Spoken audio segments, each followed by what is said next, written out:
Voilà, merci de faire confiance à la radio Télé Boma. Mesdames et messieurs, bonne année 2025 chez vous. Et si vous nous rejoignez en direct sur la RTB, bienvenue dans Entretien. Une fois de plus, bienvenue. Comme vous le savez, dans chaque numéro d'entretien, nous vous apportons un plus. Et aujourd'hui, ce sont les étudiants qui vont se retrouver parce que nous recevons l'un de leurs. Il est le président de la Cassation Toge Noire. Il est étudiant en droit à l'université Joseph Kasavubu, L2, ancien système. Il a été plébiscité en août dernier, meilleur plaidaire sur l'ensemble du Congo central. Le président le plus beau, Corneille Ekofo, sera avec nous. À tout de suite.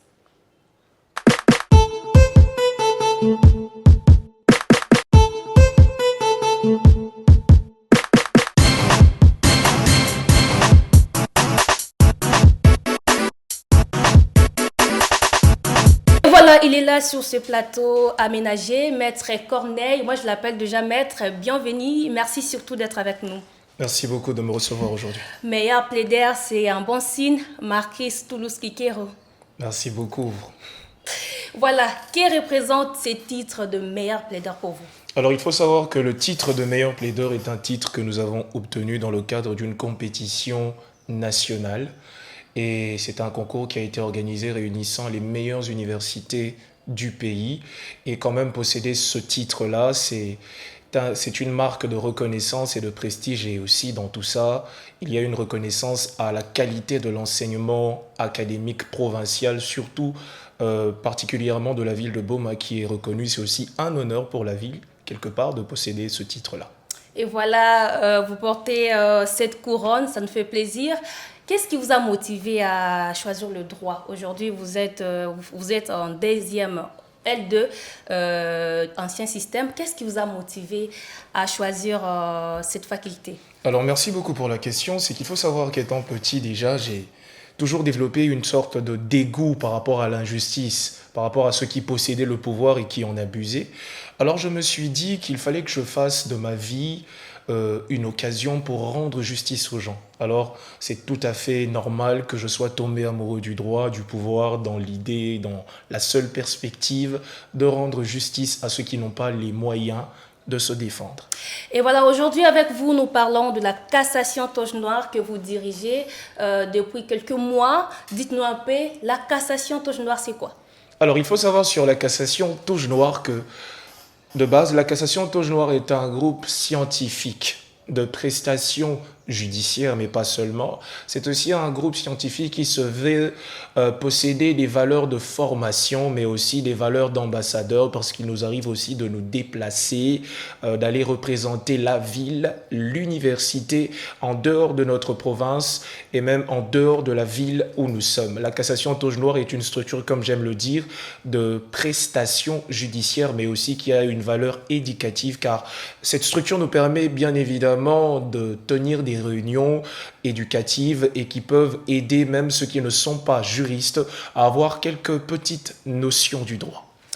Alors, vous avez été élu l'année passée, au mois d'août, si je m'abuse. Et en dépit de ce que votre prédécesseur a pu faire au sein de cette structure, quelle est votre vision? Alors rapidement, j'aimerais toucher quelques grandes lignes. Déjà, parmi la vision que j'ai, parmi les objectifs de la vision que j'ai, il y a une médiatisation de cette structure.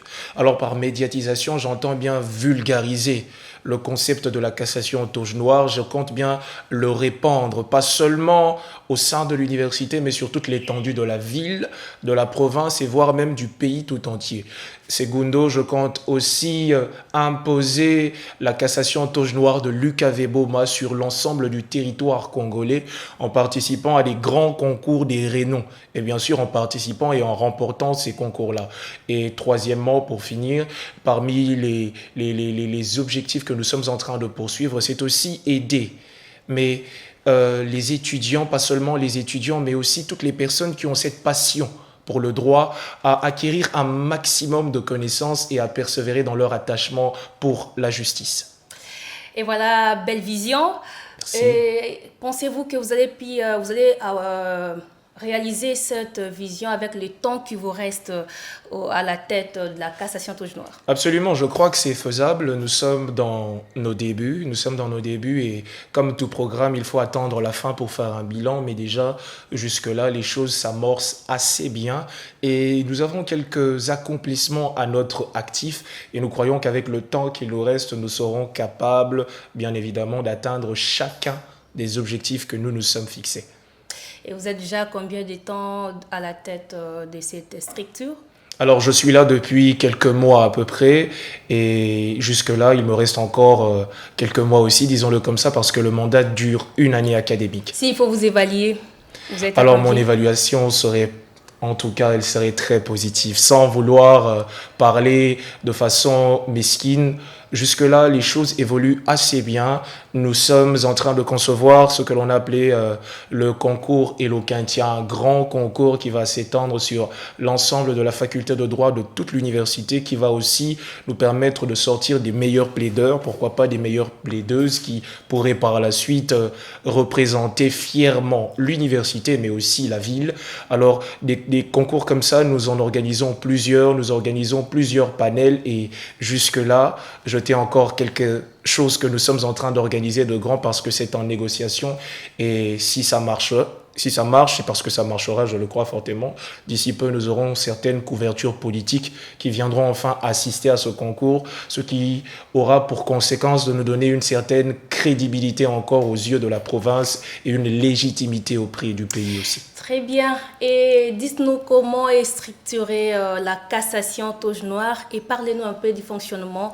Comment est-ce que vous arrivez à organiser les choses, surtout que toute organisation demande le finance. Effectivement. Et comment vous arrivez à faire tout cela et quelles sont les activités que vous organisez au sein de la cassation touche noire? Alors d'accord, j'aimerais commencer par répondre à la dernière question. Quelles sont les activités que nous organisons? Il faut savoir que nous n'organisons pas que des procès fictifs, nous organisons aussi des conférences. Nous organisons aussi des séances d'apprentissage de certains droits basiques, de certains droits basiques, comme je viens de le dire déjà, mais aussi pour répondre à la question de savoir les finances et l'organisation de la cassation touche noire. J'aimerais insister sur une chose, c'est que la cassation touche noire n'est pas une structure désorganisée, mais elle est une structure qui est bien structurée parce qu'elle n'existe pas de par elle-même. La cassation touche noire a un statut.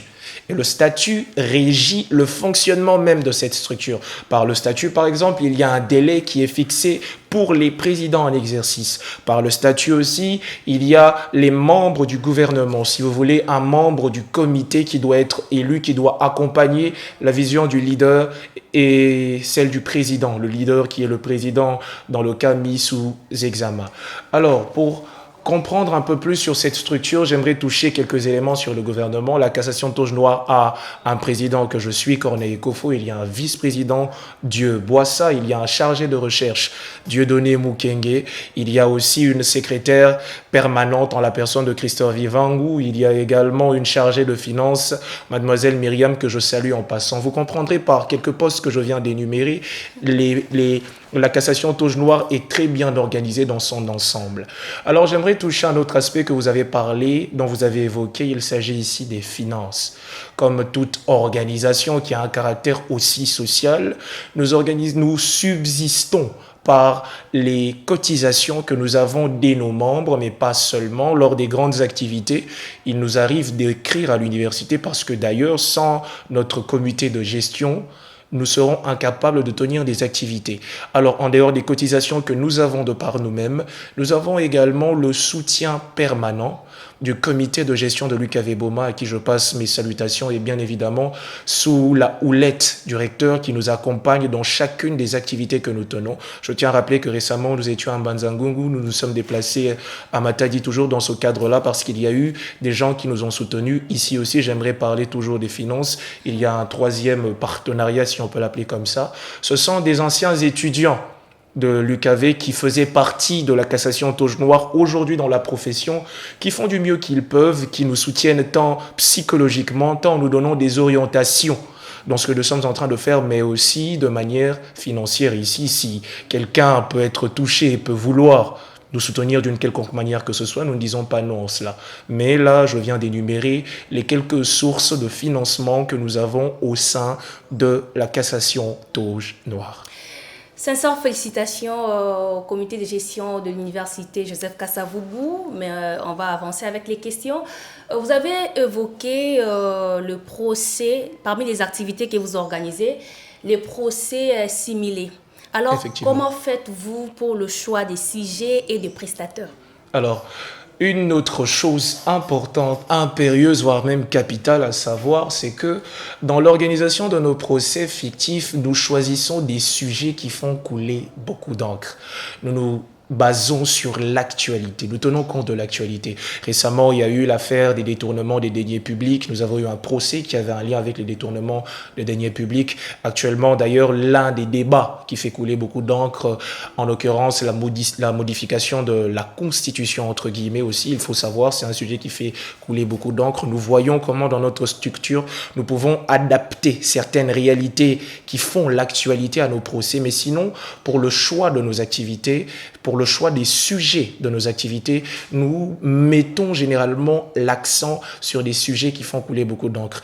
Et pour la réalisation de nos procès, j'aime le dire, c'est que la cassation Tauge Noire, de par elle-même, elle est une plateforme qui a pour but aussi de marier la théorie à la pratique judiciaire. Donc, dans l'organisation de nos procès fictifs, même s'ils sont fictifs, comme je viens de le dire, nous débattons pour que nos procès soient les plus proches de la réalité. Voilà en quelques mots la manière dont je peux répondre à cette merveilleuse question. Et voilà, merci beaucoup. Ici avec moi sur ces plateaux aménagés, j'ai reçu le président actuel de la cassation Tauge Noire, qui est simplement un groupe scientifique d'étudiants en droit de l'université Joseph Kasavubu. Bientôt là, nous allons chuter, et pour essayer de clôturer cette série de questions, je mets peut-être une dernière. Quelles sont jusque-là les perspectives d'avenir au sein de votre structure?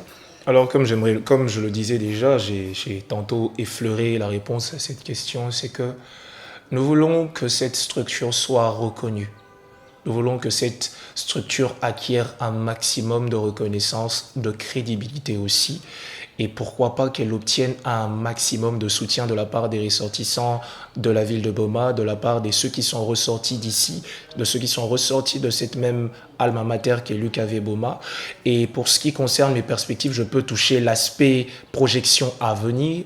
C'est que durant mon mandat, la chose que je poursuis le plus, c'est d'accorder cette visibilité, non pas seulement à la structure que je dirige, non pas seulement à l'université président Joseph Kasavubu, mais aussi cette reconnaissance pour toute la ville de Boma. Donc faire acquérir à ce prestigieux groupe scientifique un maximum de crédibilité, mais aussi de légitimité du point de vue local et aussi provincial, et même pourquoi pas national.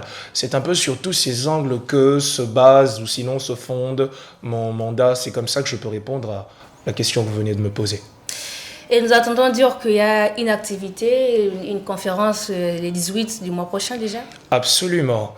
Nous sommes à l'heure actuelle encore en négociation par rapport à ce que vous êtes en train de dire. Toutes les batteries sont mises en marche pour la réalisation de cette grande activité. Ce sera une méga conférence qui sera animée même par monsieur l'abbé recteur en la personne du professeur Darius. Une conférence qui touchera le droit international, la spécialité de notre professeur et recteur aussi. Je vous invite, la conférence n'est pas réservée qu'aux étudiants, mais à tous les intellectuels qui y trouvent leur intérêt. Alors venir ce 18 à l'UKV serait quelque part obtenir aussi un gain intellectuel. Et voilà, merci beaucoup. Nous acheminons petit à petit vers la fin de cet entretien. Alors, un petit dernier mot de la part de mon invité. Alors, comme dernier mot, je ne peux pas finir sans d'abord remercier monsieur l'abbé recteur, monsieur le professeur Darius, pour tout l'accompagnement qu'il accorde à ce groupe scientifique, sans oublier aussi notre comité de gestion qui nous accompagne dans chacune des activités que nous faisons. Et je ne peux pas finir sans passer quelques salutations. Je salue ici Maître Israël Litona, Maître Réni Tsumbu, Maître Valérie Ngoma, Maître Vincent Sassi, Maître Dieudonné, Maître Myriam et tous les autres soutiens que nous avons pour toutes ces personnes qui nous accompagnent. Je vous passe le bonjour. Et voilà, c'est pratiquement la fin de cet entretien. Pour aujourd'hui, on avait reçu le président de la Cassation Toge Noir, un groupe d'étudiants de l'université Joseph Kasavubu. Et il nous a fait le plaisir d'être avec nous aujourd'hui. En tout cas, grand merci à vous. Grand merci aussi à Gisté Lionel Mbira qui était juste derrière la baie vitrée. Merci à Glody Matuela et on se retrouve au prochain numéro de Entretien. Restez fidèles au programme de la radio Téléboma.